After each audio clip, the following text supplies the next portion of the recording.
my name is Drew and I'm a psychotherapist here in New York City, and today we are going to get into the overview of the sevens. Oh, such a glorious group. I love you so much. You're a lot of fun, but shit, you do not look at your brain too well, and we have to get into that, unfortunately. I am a guy who wants to help you understand things about yourself you didn't know you wanted to know. So hopefully today we'll do that, and I hope in this you feel known, seen, and understood. That's always my goal. And one of the things that we have to do is look at the dog shit, basically the crap of your life, and understand it. You know, we have to be aware of what we aren't aware of. We also have to be aware of what we try to highlight and focus on so much in life. So we're going to do that together. We're going to talk about you sevens. And maybe you're a friend of a seven, or you're just leaning into your seven. You want to understand that a bit. We have to understand how the sin, the passion, gluttony, taking in, like can't get enough, can move towards sobriety, peace, and patience. What I'm going to try to do is arm you with a bunch of quotes and a bunch of concepts to help zero that in. So I'll even start now. Let's start with some Shakespeare right off the bat. Sweet are the uses of adversity, which like the toad, ugly and venomous, wears yet a precious jewel in his head. So that's from As You Like. You know, it's a Shakespeare play that has that quote, all the world is a stage, and there are exits and entrances.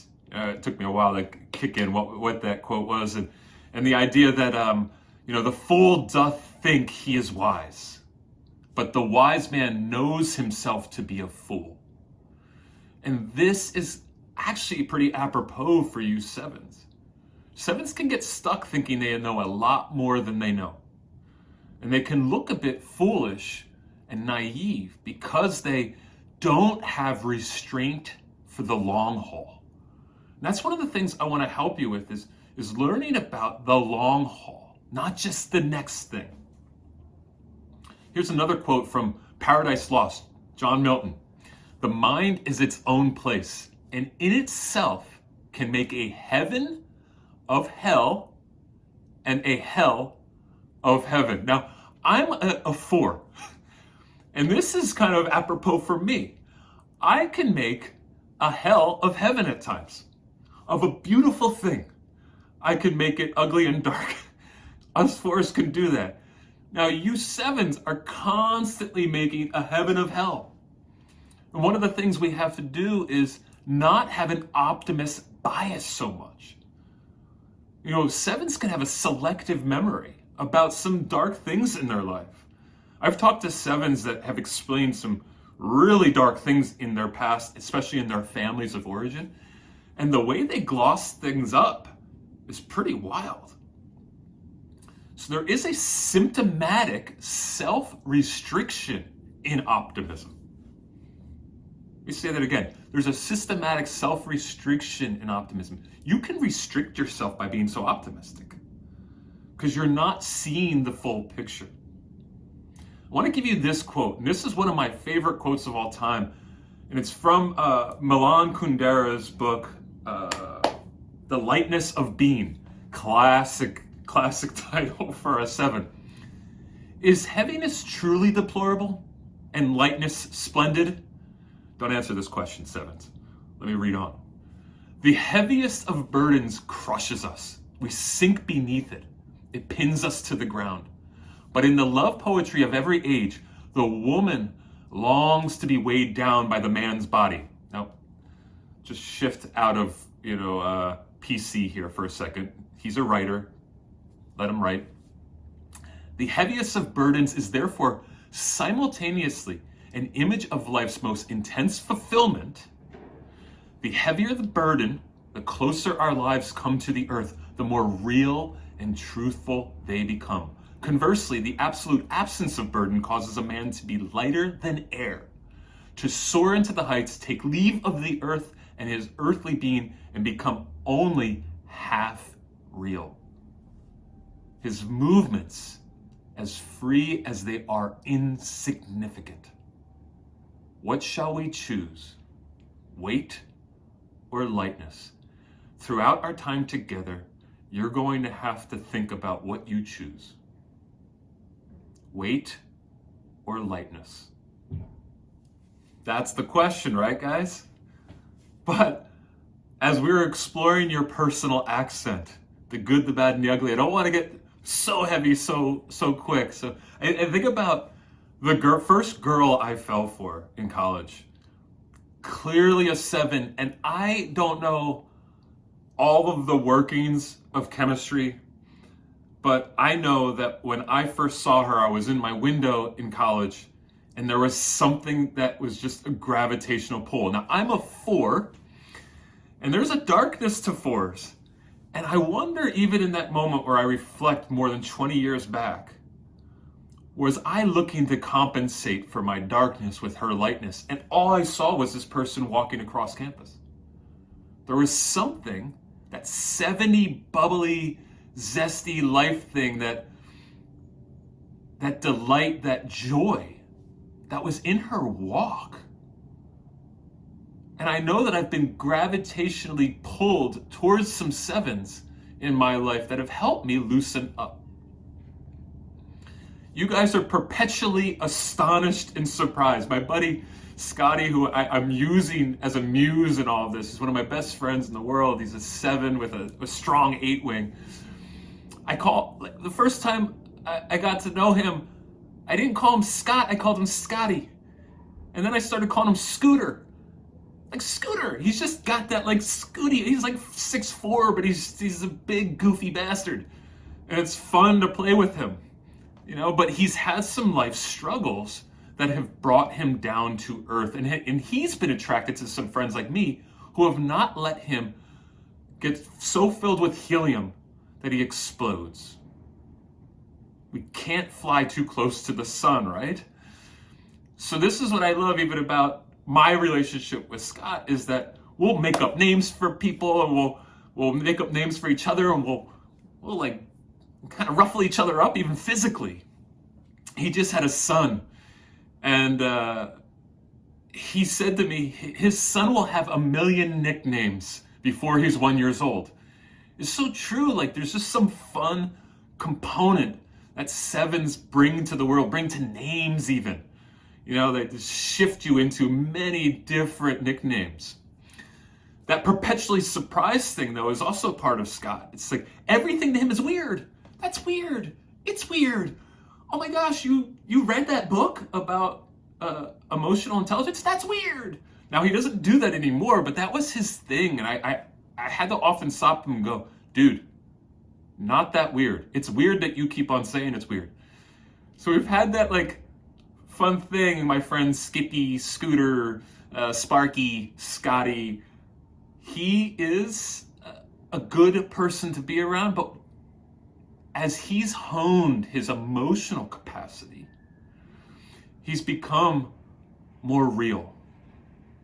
Like that quote says, less unreal. Ernest Becker in The Denial of Death says this: the most one can achieve is a certain relaxedness, an openness to experience that makes him less of a driven burden on others.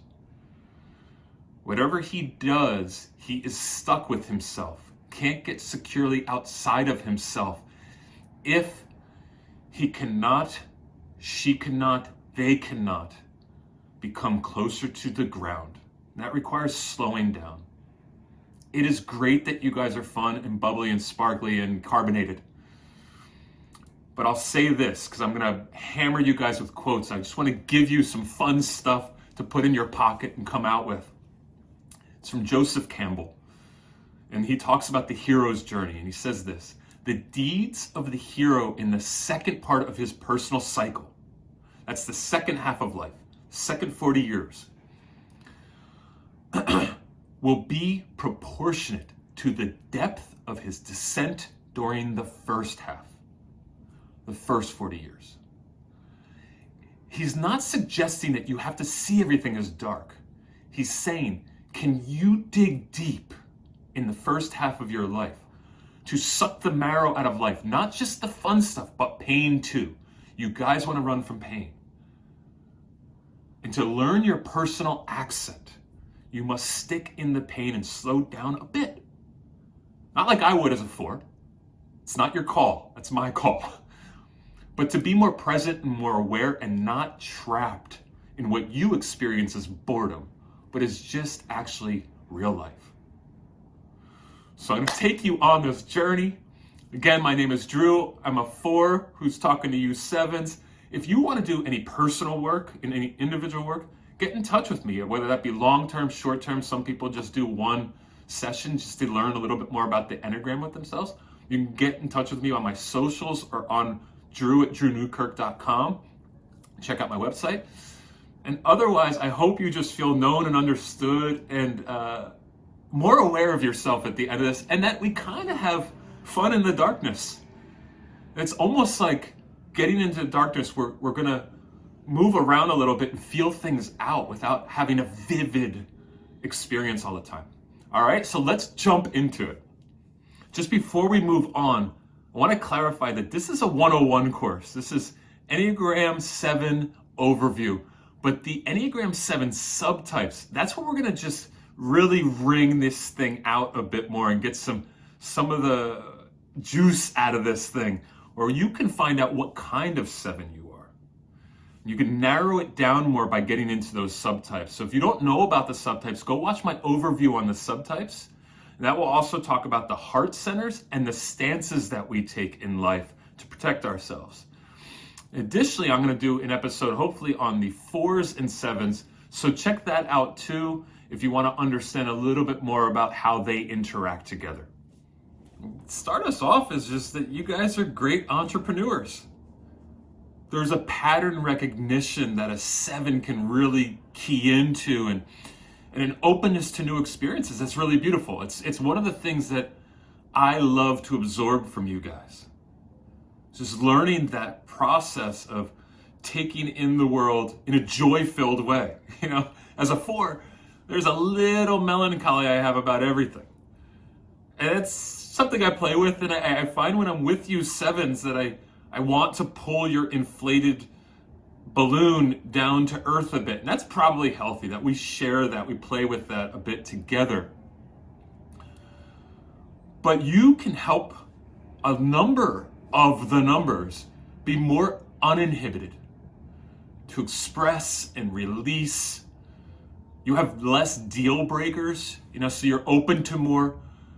You don't want to live a boring life, which is awesome. And you can look to the bright side. I know as a 4, a lifelong journey for me has been leaning into positivity.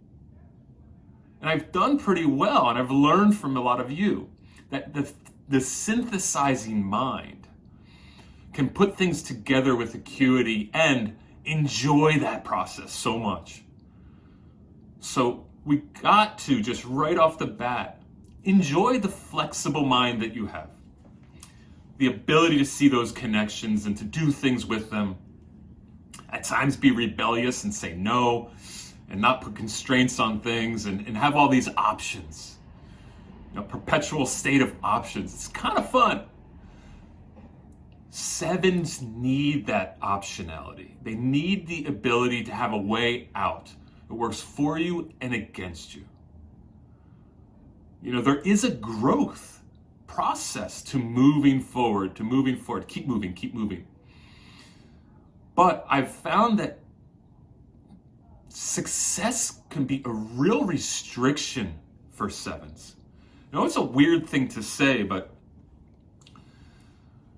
one of the things that success can do to 7s is keep them in the shadow. You guys are part of a group called the harmonic group. It's the 2s, 7s, and 9s. And you guys are positive outlook folks. That's the component there. Positive outlook. You're able to reframe situations and make them look pretty good. And what can happen though is that the 2s, 7s, and 9s will avoid the shadow side. Twos can really be prideful. They don't want to look at how they're not doing well. And nines can fall asleep to their ugly stuff. To stay in a place of peace. Now, why twos concentrate on other people's needs and sevens concentrated on serving their needs, nines kind of balance it out. They're playing with both. But all can avoid that shadow. And so I worry about sevens who are too successful because it keeps them from having to look at the ugly stuff and do the shadow boxing of life. By that I mean the stuff that we hide from other people, we don't want them to know, or the stuff that's hidden from us, we just don't see it. We can't see it properly. It's back here. And we have to reckon with that. We have to do the shadow boxing in life. And when we're too successful, sometimes it keeps us from seeing that. So sevens have to stay a bit vigilant to make sure that they don't miss that stuff. Otherwise, they can move towards a place of unhealth. They can be a bit overconfident in their intelligence, in their ability. This is why we say that sevens can be the most narcissistic of all the numbers. Fours are a close second, I'll admit. But you can look really self-involved, especially when you're not dealing with your pain. So if we had to diagnose each number, we probably, with some kind of personality disorder, we'd probably diagnose the sevens as narcissists. That carbonated, bubbly, sparkly, need to be the center of attention, need to tell the story. They think everyone will listen. And they then start positioning themselves into a responsibility to entertain. Now, we're all narcissists in a certain way, but when we have too much success, it can we can be prone to collapse, actually, because there will be a reckoning point to that. Now, we'll get this sorted a little bit down the road in this content, but you've heard it said that much of the world's problems can be boiled down to people not being able to sit with themselves alone. And that's where we deal with the shadow, where we sit in it.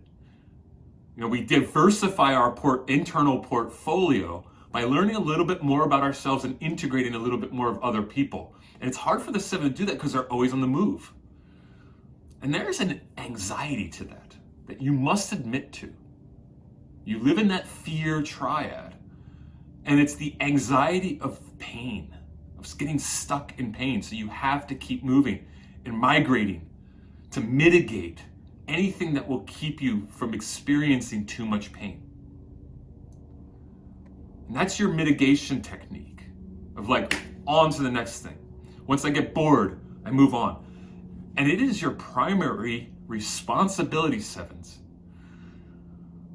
to not fear boredom and see boredom as excitement, as something to be excited about. What I mean by that is that being with self peacefully, to be centered and dig inside of yourself can be very exciting. To not see that as slowing the process, but actually see that as speeding up the process. To do what other people might consider ordinary things, like being with self for long periods of time. And have patience with yourself in that. And don't see it as constraining and depriving, but fulfilling and rewarding. Sort of like fasting or meditating. What does it look like to go without the next thing for a while so that you can fill yourself with the presence? So that's what we're starting off with. We're challenging you right away to be concentrated on how actually success, because you guys can be successful folks, can hinder you. And to start looking at how some ways you can slow down to ultimately speed up life. That there will be a gravitational pull towards success on a deeper level if you actually sometimes slow down the pace and get into this solitary battle of life, of looking at this shit inside that is so hard for you to look at. And be cooperative with self. Be cooperative with some of the things that are screaming out inside to be paid attention to. All right. I know that's some heavy shit right away, but let's just be honest that you guys can miss this stuff. And so don't let your success get in the way of true freedom, which we'll talk about in the future. We can't get away without talking about the idealization that 7s do, but I will admit, I'm part of that camp as a 4. We are part of the idealization triad. Now, this is a harmonic group of sorts of 3 types from each different center of intelligence, so head, heart, and gut. 1 from each that does a bit of idealization. This is where I so relate to you guys. And so this will be part of also a future episode that's about 7s and 4s together. I hope you guys will enjoy that, so stay tuned. So we are part of this idealization triad. We do it in different ways. It's the 1s, the 4s, the 7s. Now the 1s, they want to create structure out of the world. The world should have more structure. It should be more right. Things should go more right. There's a black and white, there's a right and wrong. So they idealize how the world should be in that way. 4s, we want to idealize the world. We want to be ultimately expressed, self-expressed, to have beauty be magnified and consistent and at its exalted heights.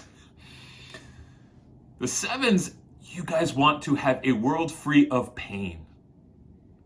Now there's a unique thing that goes on here between these 3 types. If you look at the Enneagram profile, it's like an image of the Enneagram, that circle. It's almost as if there is a perfect triangle made from the 1 to the 4 to the 7, or maybe in this case, like that.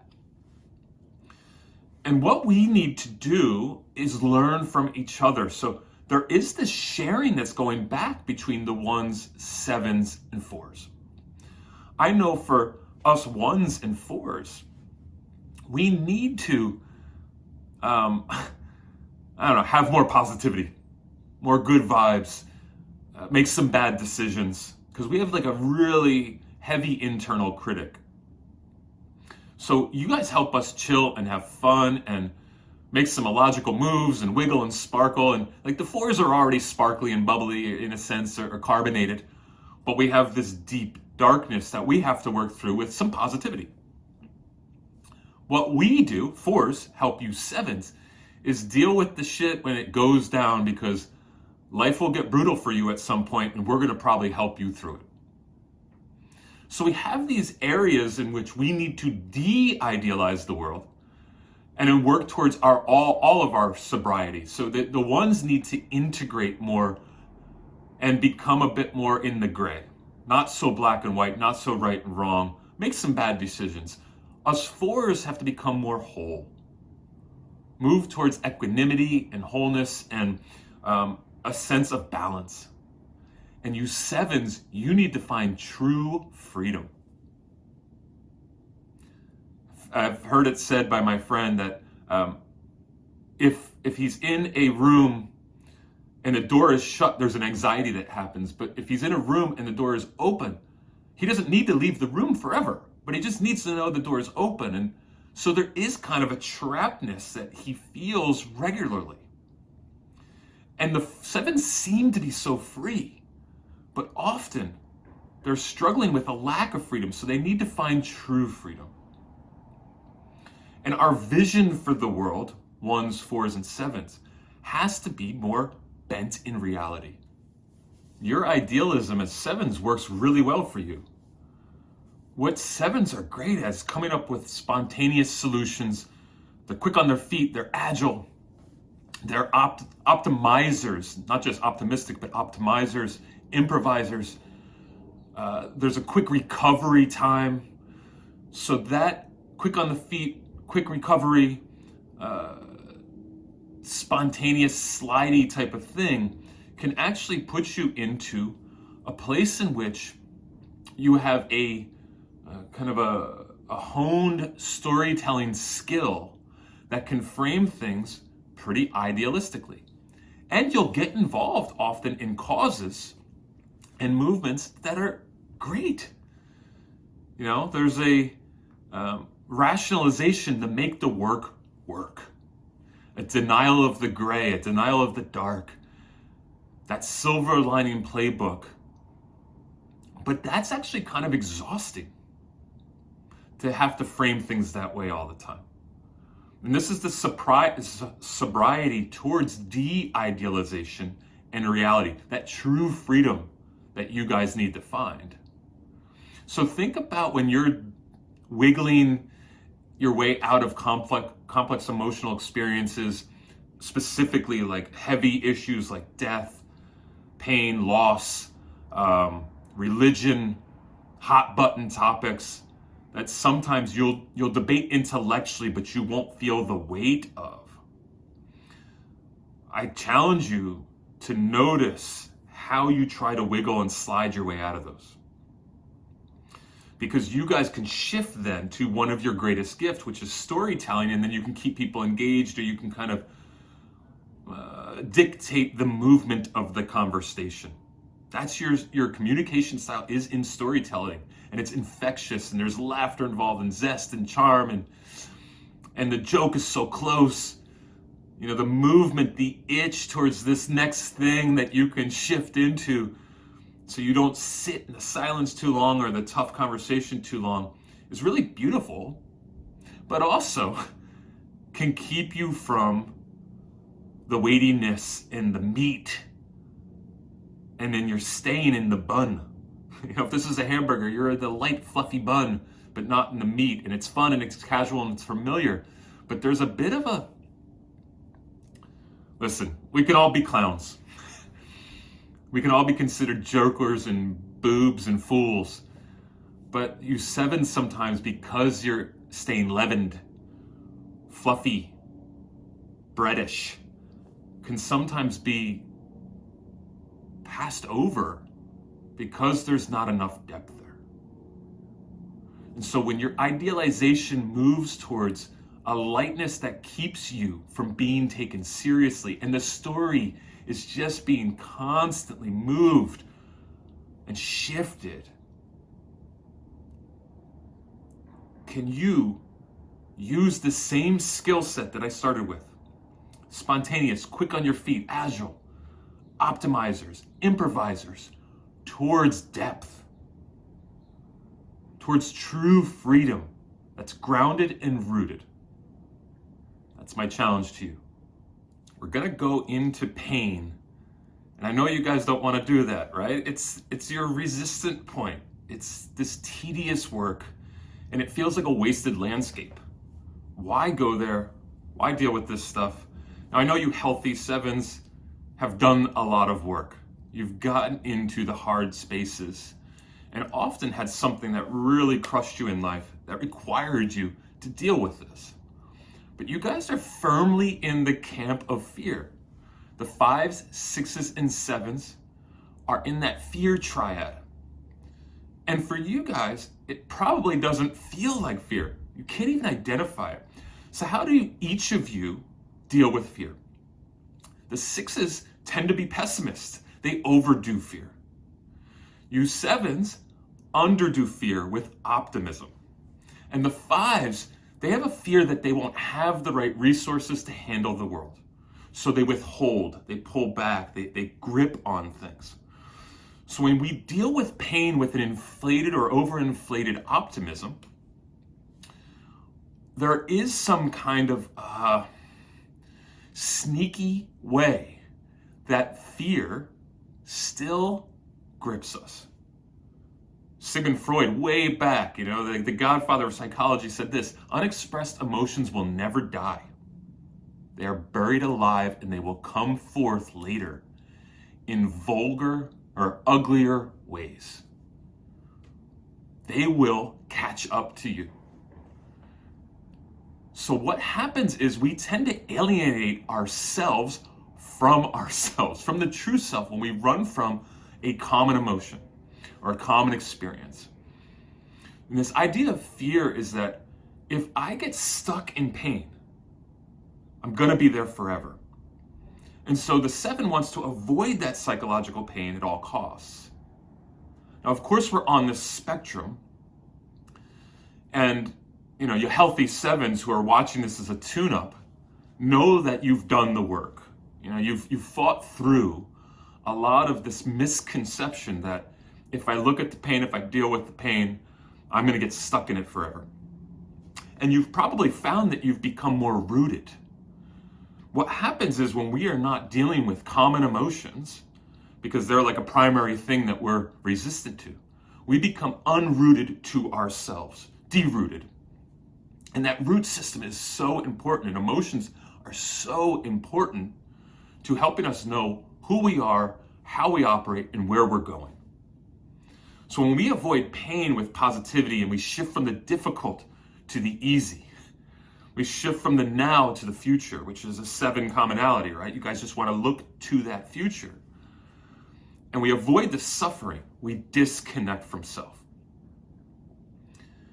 Most 7s wouldn't explain fear as something, like I said, they really deal with. They would call it maybe moving towards something. Not even moving away. That would sound too negative. I'm moving towards this other thing that's better. And that enthusiasm is something that people are going to gravitate towards because it looks like a growth mindset. 7s are great at growth mindsets. No excuses.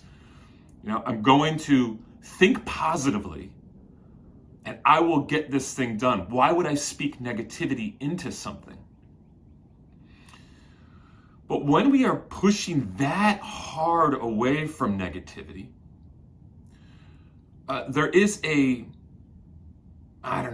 maybe a forfeiting of reality. There is a fair blend of good, bad, and ugly. And so we're going to get into that right now, and just a bit more into this, how we look at pain, how I look at pain. We've talked about this great fear of that the pain will last forever. It's a catastrophic thought. You 7s don't think you're catastrophic thinkers. You think maybe the 6s are catastrophic thinkers, but you guys are actually the most pessimistic about pain. The most pessimistic about the emotions that feel bad. Think about that. Just let that root for a second. That you are actually considered the most optimistic, but are in truth some of the most pessimistic people about common emotion. That if I get into a place in which I feel pain too much, I am going to be sunk in the abyss, in the valley forever. So what I want to do here is leverage your optimism to then have us reframe, because you guys are the great reframers, reframe pain. We'll start with hip hop. This is De La Soul and Snoop Dogg together. The song is called Pain. And here's the lyrics. Pain will make you better. Tell me how you feel. Look over your shoulder. Time will make it real. Give me no excuses. I know how you feel.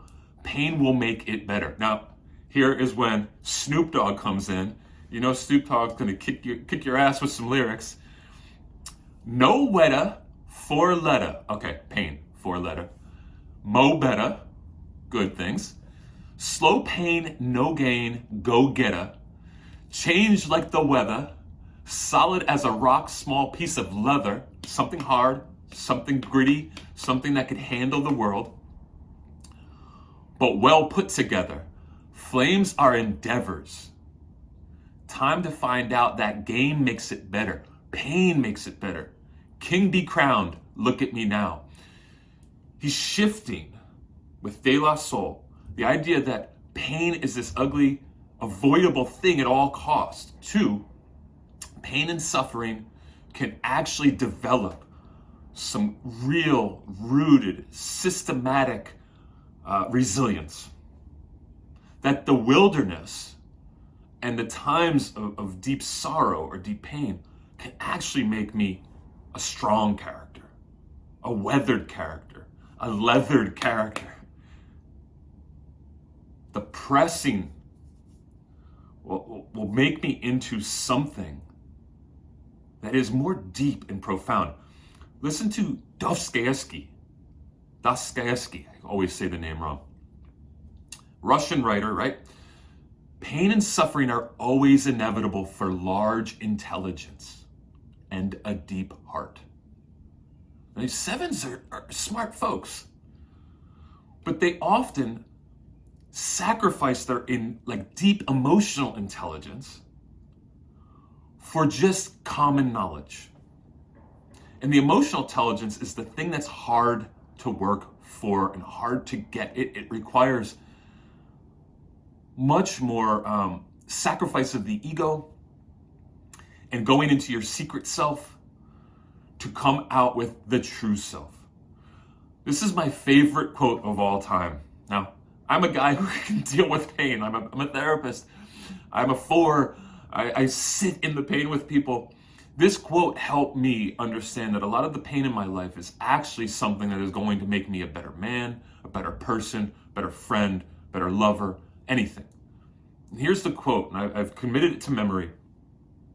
Pain in some cases develops genius, hunting out the soul which otherwise might have slept like a lion in its den. If it wasn't for the broken wing, some may have flown too high.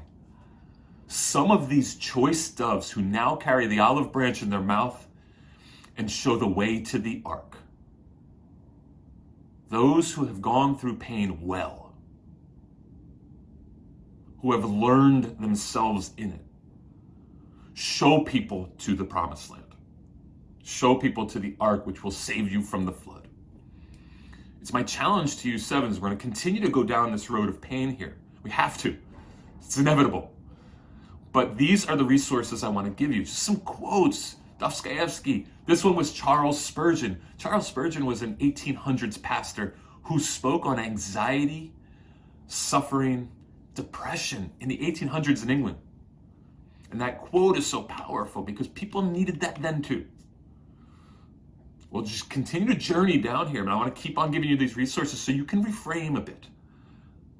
If you are the great reframers, let's do it passionately. And let's reframe pain so that you can actually step into it, not just outrun it. Well, one thing I've found with working with people for years is that a lot of people have a pretty good background, pretty good childhood. So not everything was catastrophic, but there's always something going on. And your background might be from extremely bad to, you just had a good family and there's some quirks and some weird stuff that goes on. I want to get into pain and family a little bit here. See, this idea that I might not have what it takes to handle pain is common for the 7. So that's where the repression, the hiding, and the burying the pain comes, is he's got to vanish it away because there is this idea that I don't have what it takes to handle it. I might have what it takes in so many areas of my life to be competent and skilled and proficient. But the narrative around their dealing with pain is that if I get too close to it, it will guarantee that I am going to be destructed because I don't have the skill set there.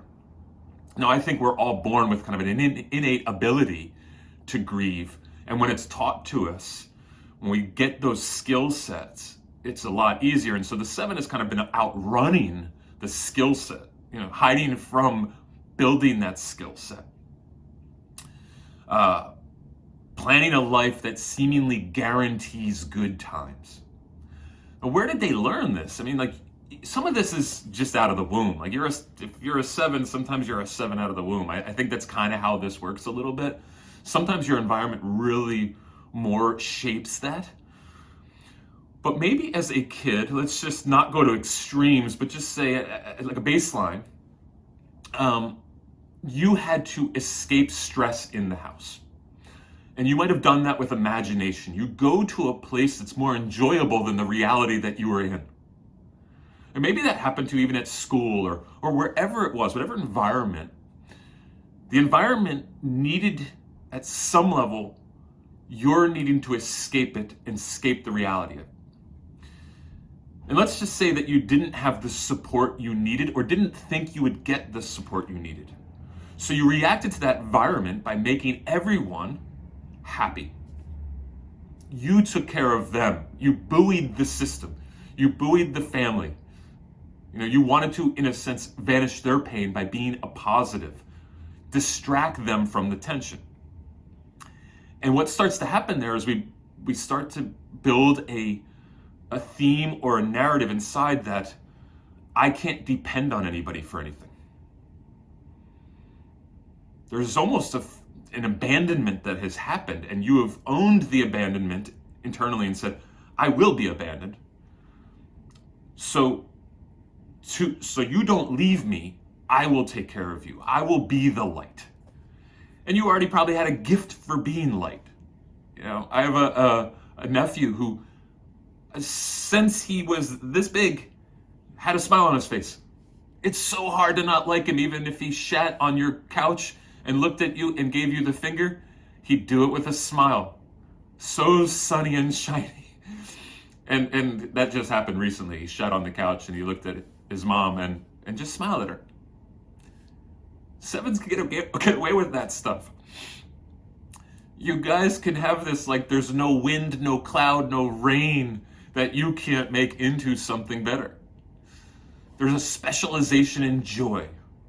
Nothing really gets to you, sometimes you might say. Like, nothing really gets to me. And that confidence in bringing that to the table actually is a pretty good escape hatch for you. What we need to do is, with every number, look back on our past and understand a bit how this could be, how it could have been shaped and nurtured a bit in either an unhealthy way or a healthy way, so that it further steeped you or rooted you in this retreat from pain. And what happens is the 7 starts to devalue people's ability to handle their pain. So if something's deep and achy in your bones emotionally, and you want people to see you, know you, understand you, the trigger might go off that says they can't handle this. I don't want to be seen as an emotional cripple. And then the strategy to avoid pain kicks in again. And this is where we need to move to sobriety. From gluttony to sobriety. From running to something that is grounded and rooted and isn't intoxicated. And what I mean by that too is it's not shallow. Don't project shallowness on other people and think that they can't handle it. For God's sake, Snoop Dogg can break out some lyrics that talk about the weightiness of pain and what we can learn from it. So this is another challenge here. Like, let's just root ourselves in our past and take an inventory of how we handle those environments. And what were the messages we told ourselves? Okay? We're going to talk about relational anxiety here.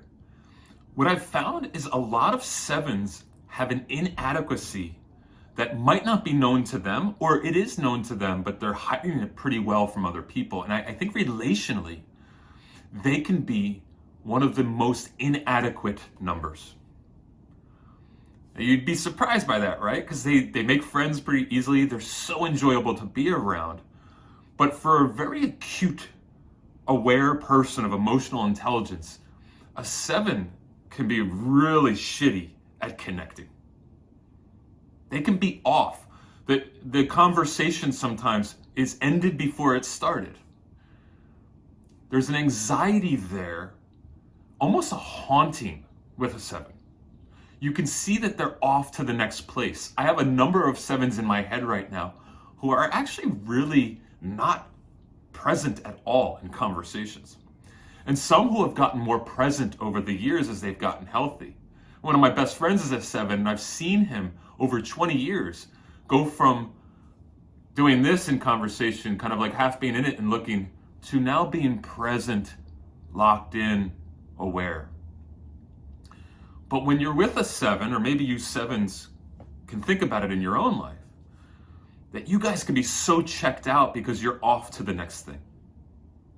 That's where I say that your sensitivity to the interaction, the resistance to the interaction, to that depth, to the emotional investigation, can make you really flighty, light, shallow. Now, I don't really think you are actually that shallow. You have the potential. But I would love for you, in anywhere you are on this spectrum of growth as a 7, to think about how you could be more present in conversation and not maniacally on to the next thing or haunted by the anxiety of staying in the present. Maybe even make that conversation playful in a way that suits your growth mentality with emotion. One of the things that I always come to tell a 7 pretty early on in therapy, if they're my client, is you will think you're healed way before you're healed. The 7 is always like, okay, got it taken care of. But there is that next layer of shaving that needs to happen, shaving off the fat.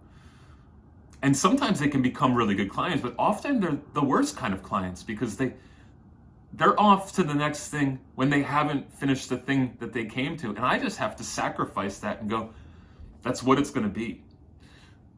But think about this quote. I'm giving you these quotes. I'm giving you this grab bag of quotes. And this is a Charles Bukowski quote. And he says, "The free soul is rare, but you know it when you see it." Basically because you feel good, very good when you are near or with them. Now 7s, this is different than feeling good because you're so light and fun.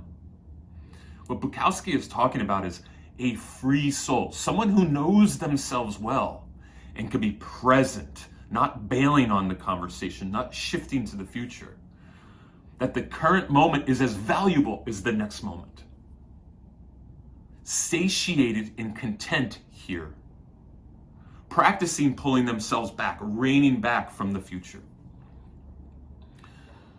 When conversations get shut down or retreated on so quickly, you lose all this opportunity to really develop the thing that the 7s do need quite a bit, is just a bit more interaction with the depths of things. Making it non-trivial. Making it actually a bit more complex. I know that sucks at some level, but you're similar to the 9s in the way you avoid conflict in relationship. And the conflict isn't total contentiousness. It's just that we might talk about hard stuff. We might talk about real things. So concentrate on when you want to go elsewhere in a conversation and just bring your eyes back. Be in that relationship, stick it out, fight for the conversation. I know you're going to have all kinds of rationalizations in your head about the importance of your work that you need to move on to. But be with us. Have those tough conversations. Do the thing in front of you. Doesn't often need a solution. I was talking to a 9 recently, a client of mine, who's in sales. She said I could use this story. I mean, it's not really revealing too much, but she's in sales, and her colleague is, of course, in Costa Rica doing sales because COVID happened, and now surfs every day, talks about surfing every day. What she explained is that he avoids being conscious about how people see him. So very oriented towards the sale and doing it his way. But what she's starting to notice is his super aggressive kind of cadence, like with how he sells, is matched with this super big smile and these constant stories, right? You guys are great stories. We've realized this guy's a 7. But what he has difficult doing is maintaining the relationship after the initial execution.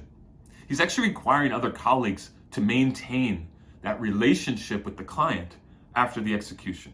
Because actually the clients will even pull away from him. It was great up front, But then the stories and the constant talk about surfing every day and what I'm doing, the narcissism wore people down. And ultimately that person will get fired.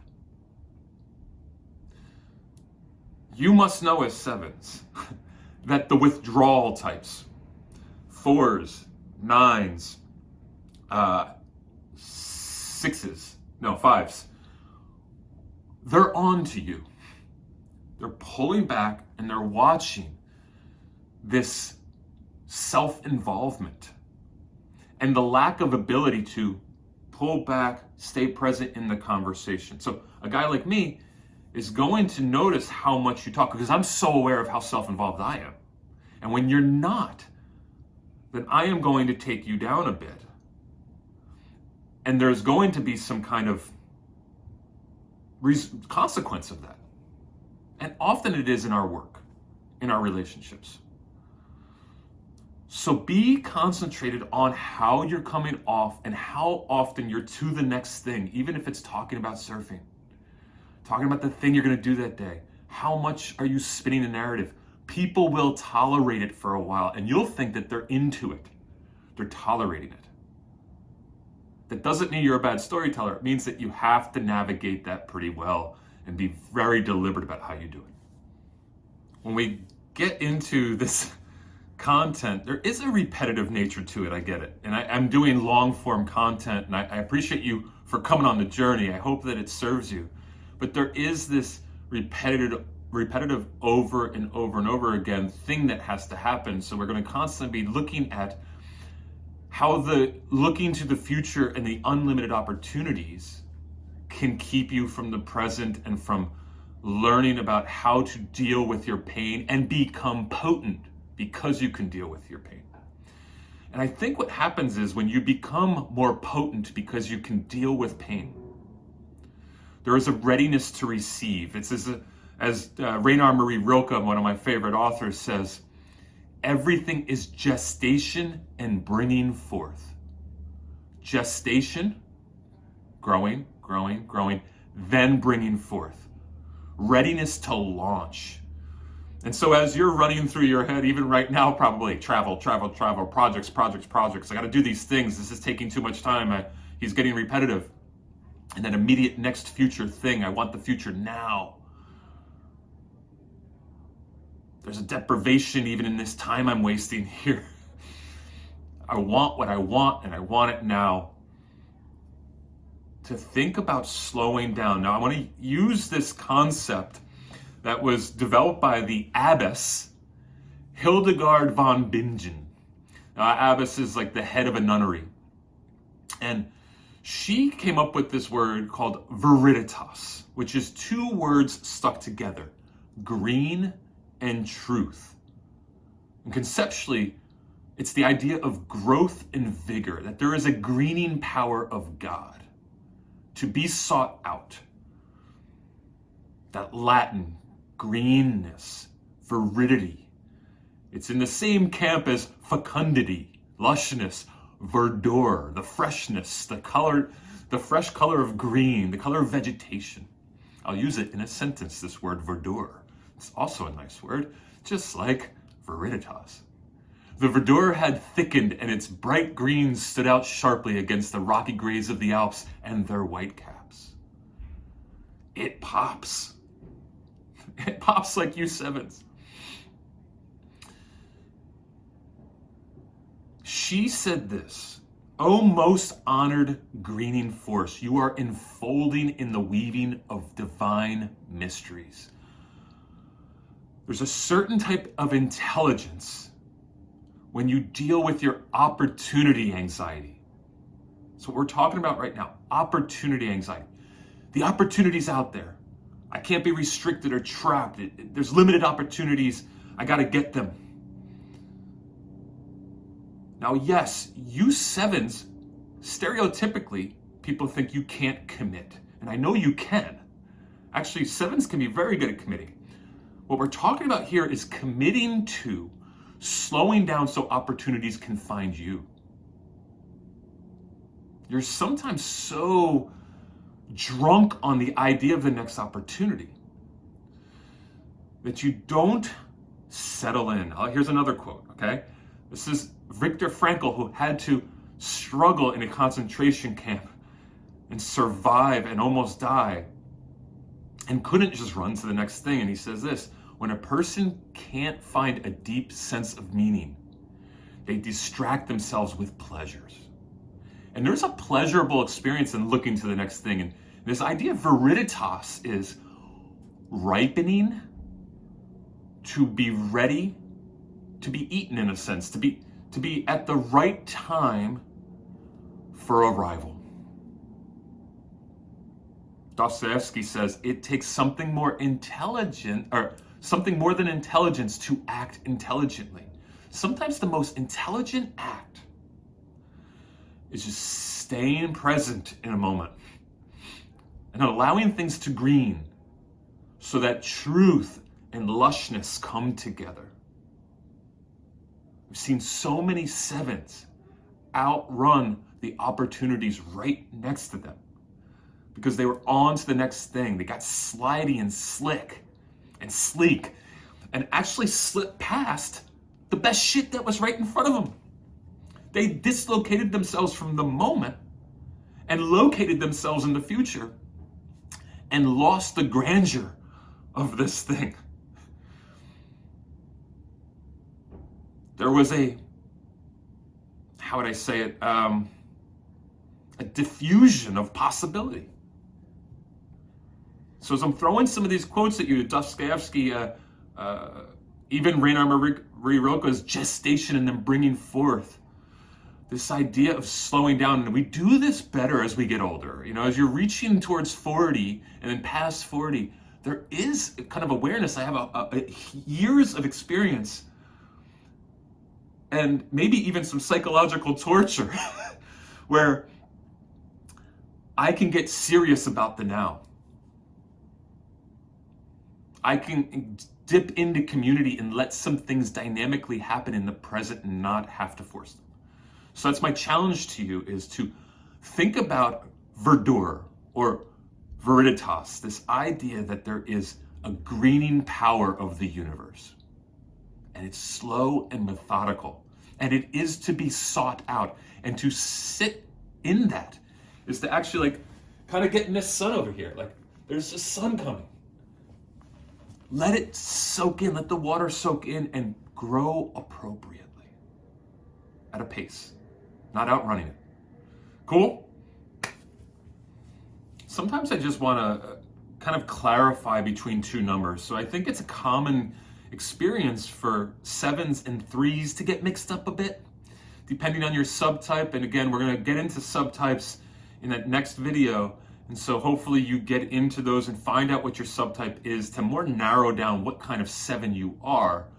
So you're not just thrown into the mix. Like I'm being pretty general here, but I wanted to just add this little piece about 3s and 7s. And so both kind of have an ego inflation thing going on.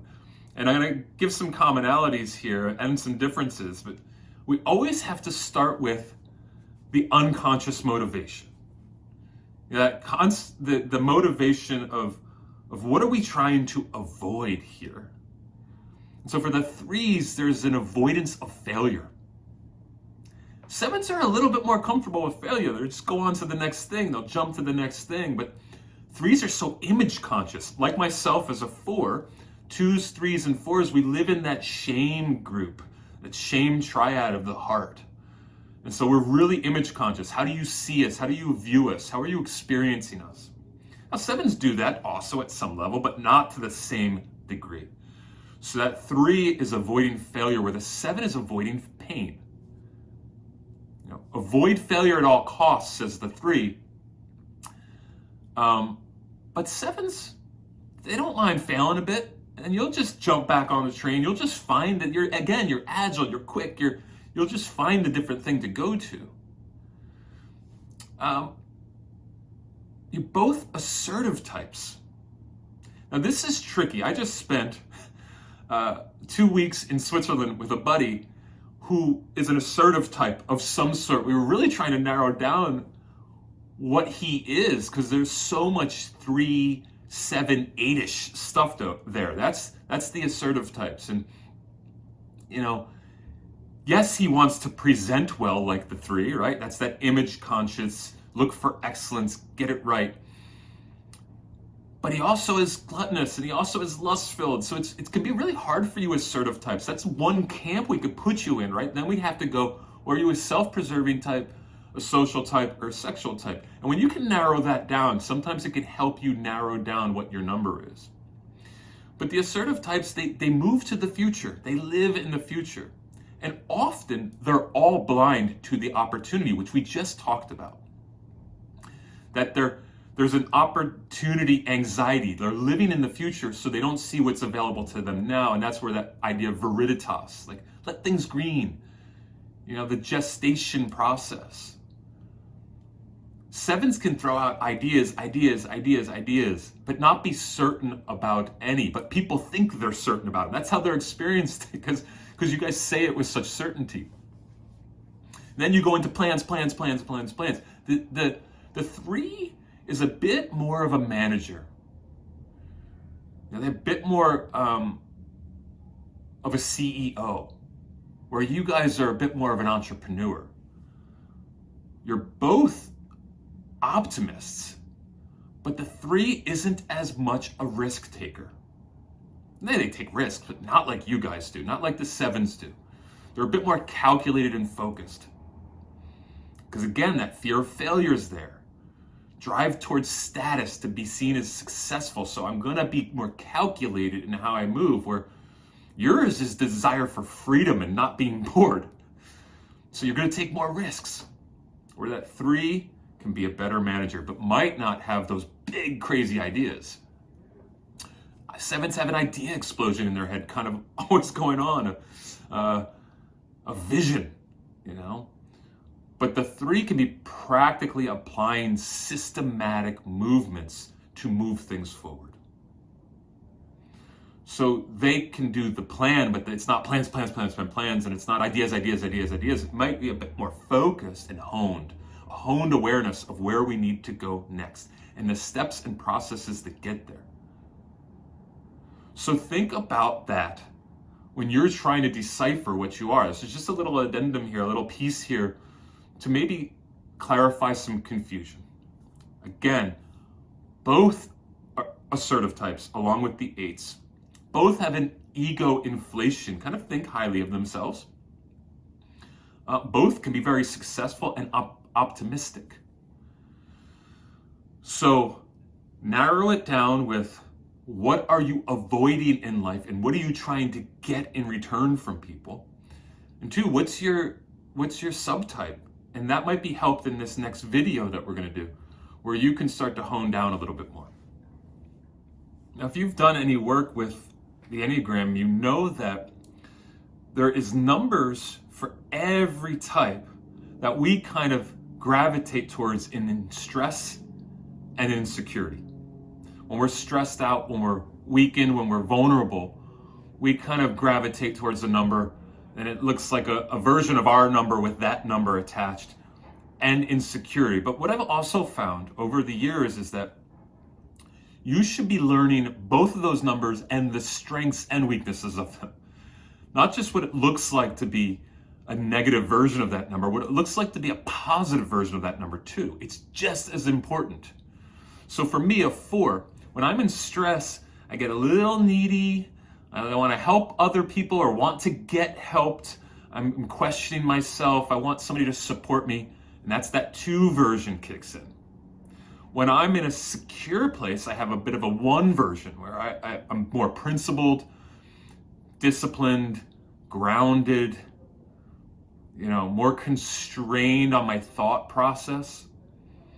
But what I found is that I need to learn just as much what it looks like to be a healthy 2 and an unhealthy 1. So this is where you 7s can look at the 1s and the 5s, both their strengths and their weaknesses, to help you develop. They're so important. So I would challenge you to go watch my video on the 1s and watch my video on the 5s to just ground yourself more and more. When you 7s are in a place of unhealth, Opposite to the 4, which we go to 1 in health or 1 in security, you go to 1 in stress. So what that might look like is you might become a bit more critical, judgmental. The 1, especially the sexual 1, or the one-on-one one, can be very critical of others. And so it's a kind of way of pushing out the self-criticism and pushing it on the world. You might actually take it out on yourself too. So the other ones, they take it out on themselves, a bit more of a critical voice that turns internal. So you have to watch out when you're in stress, how critical and judgmental do you get in general? How much also do you hunker down into, I am right, they are wrong. I am right, they are wrong. Because the 1 kind of knows when they're right. And it's a positive quality too, where they can go, I am right about this thing, I'm going to move in this direction. But when it's a negative, it becomes that you hunker down into the I am right, they are wrong, and you become rigid. And maybe at times create a polarity or a conflict between you and others.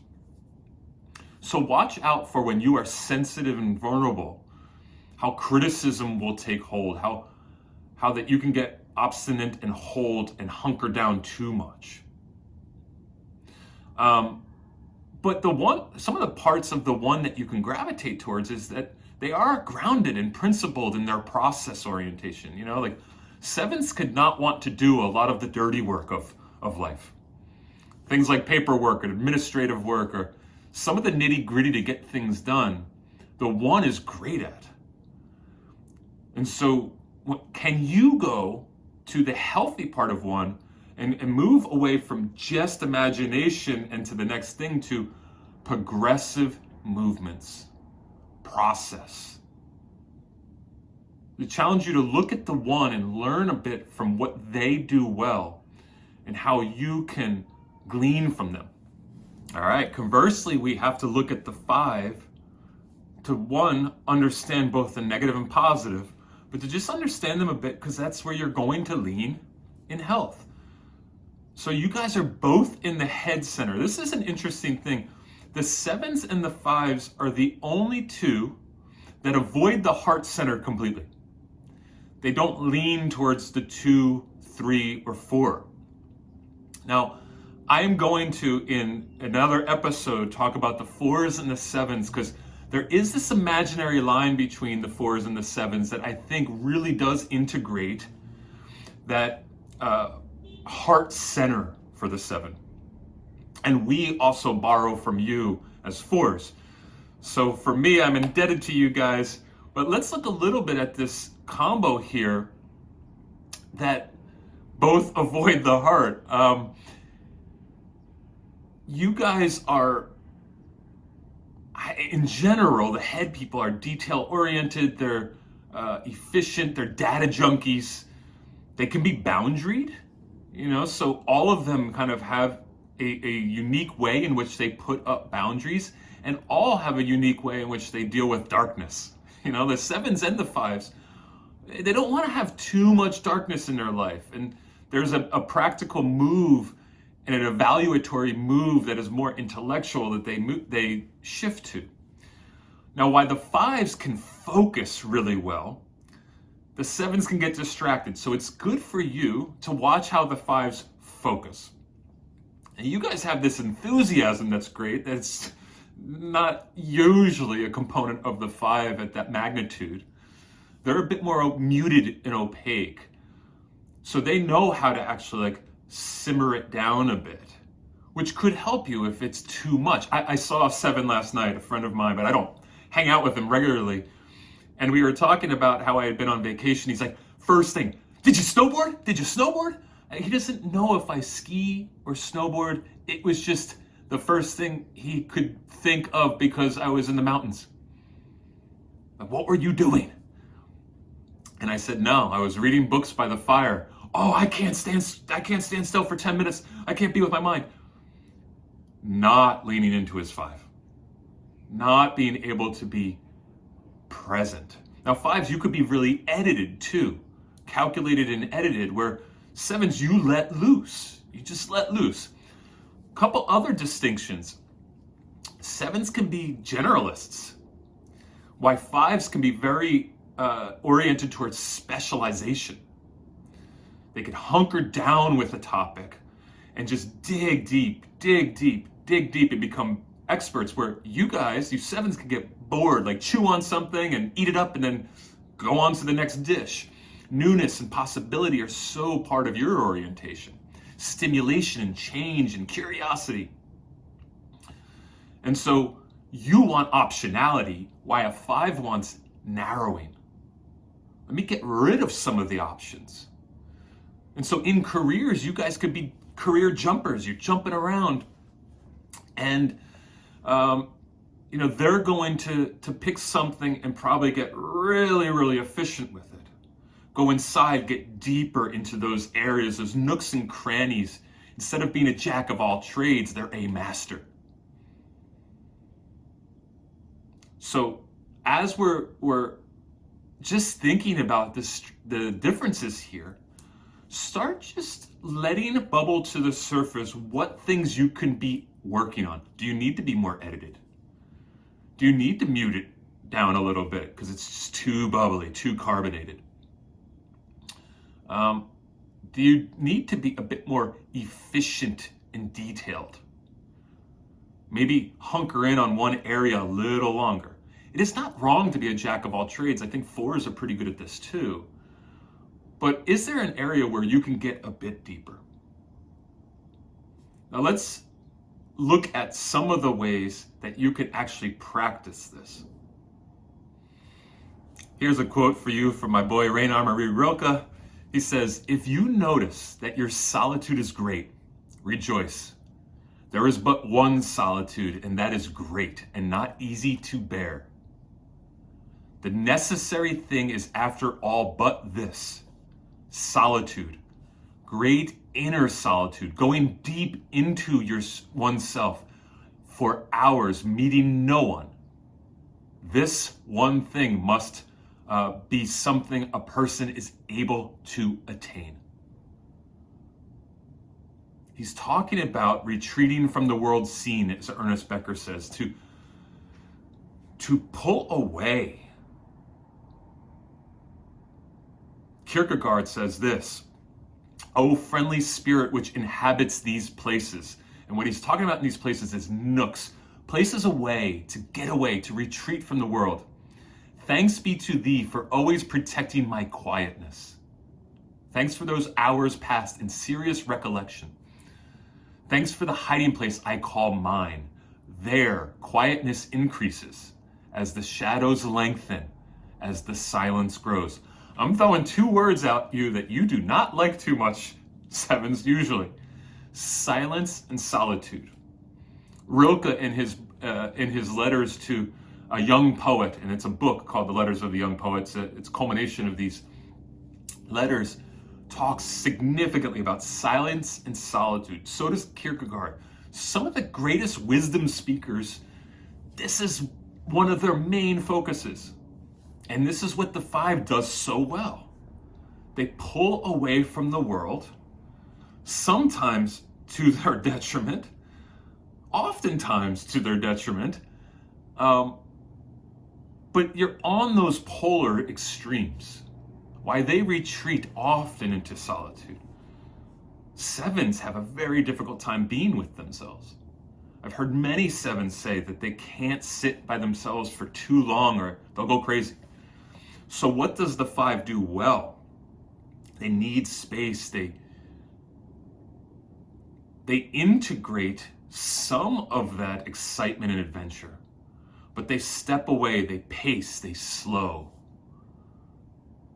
And there's something mature in that hones their awareness, that builds their internal landscape.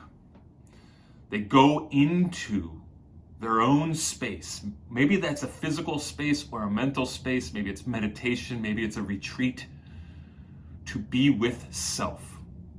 I get it. You guys want to sample everything and there's only so much time and I want to consume the world.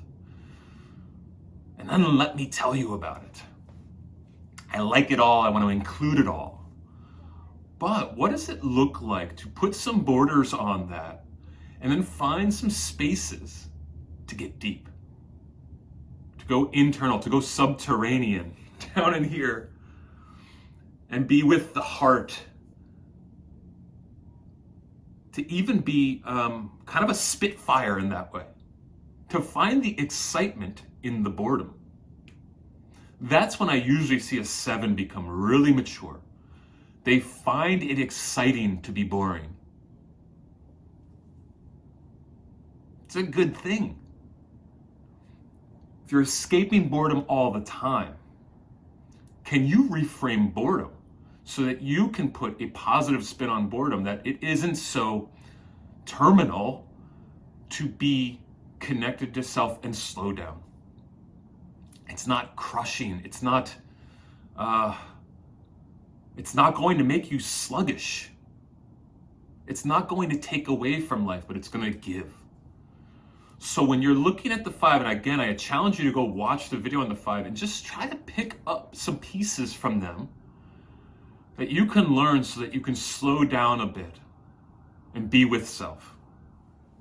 I want to throw on this piece at the end about our bodies.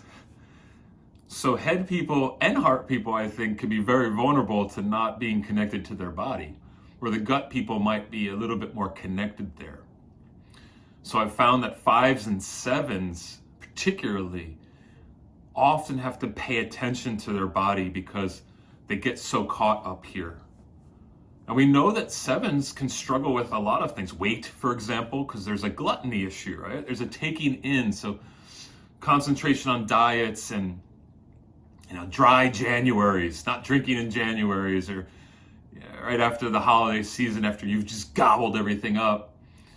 But you guys can drink to forget, eat to fill up, and you have to be concentrated on your breathing and get in the body a bit. So think about how you can get in the body a bit. Maybe you've started yoga or you've practiced meditation. That could be really great for a 7. And it's really hard for them to stay in that place because it's a slow process. You guys can get so concentrated on having things in your calendar that you're forgetting your body. Even sleeping less, right? You guys got so much energy, but that can take a toll on you ultimately. Your body is always readying itself for the next thing. I was talking to a friend recently, and he shared with me some psychosomatic stuff that was going on for him. Now, I don't know about you 7s that are listening right now, but think about how you've beaten up your body. Now, as you're getting older, you have to be a bit more concentrated on not totally fucking it up for the long haul. That's what happens when we start getting towards 40. We realize, wow, this could be really bad going forward. And 7s can beat up their bodies, go after it. And my friend has. And he was telling me that his back pain, which I've known about for a long time, he's always had back pain, that he realized something deep is that he's such a head person. Living in that head space where you 5s, 6s, and 7s are. And he said, because most of my life is up here, when big life circumstances happen, my head is always trying to catch up, and sometimes my body's feeling it in the moment, but I'm not even realizing it. And he said this, since he left his corporate job, these are his words, my back has been totally healthy and normal. I'm actually under more stress than before. A new career, new marriage, new baby, but this is good stress. Not a boss breathing down my neck and not enjoying the job, He wasn't getting real satisfaction out of his work. And what was happening is, he told me, it was wearing on his body. And he said, I believe much of my back pain was from stress in my head about my work. He was also going through a divorce at the time. Now he's shifted from the corporate world to manual labor. He's putting way more stress on his back. But he said he's feeling way healthier. His back doesn't have that pain anymore. So just at the end here, I just want you to concentrate on your body. Take a scan of it. Where could pain be revealing itself in your body? Right? This is like that idea of The Body Keeps the Score, a great book about trauma and how it's kept in your body. And think about where you're getting stuck and become aware of your body, because it might be informing you. You have to slow down and shift and navigate differently so that psychologically you get unburdened, and then your body also gets unburdened. So when we want 3 instead of 1, and we want more and more and more, sometimes our body gets the beating from that. So just challenge you here at the end. Just think about your body as we move forward to the conclusion. And just like be aware of what's going on in it and how it can be paying the price for you not being aware of it because you've moved too quick. Cool? All right, let's close it down. All right, 7s, that's it. It's the end of our journey. Thank you for joining me along the way. If you are new to my content, please subscribe. I'm going to keep on pumping stuff out and hopefully get even more creative down the road. And if you are interested in individual work, get in touch with me. Thanks for joining me on this journey, and I will see you soon. As I always say at the end of any one of these that I do, everything is yet to be done. Everything, in the words of Raina Marie Roca. All right, guys, have a great one.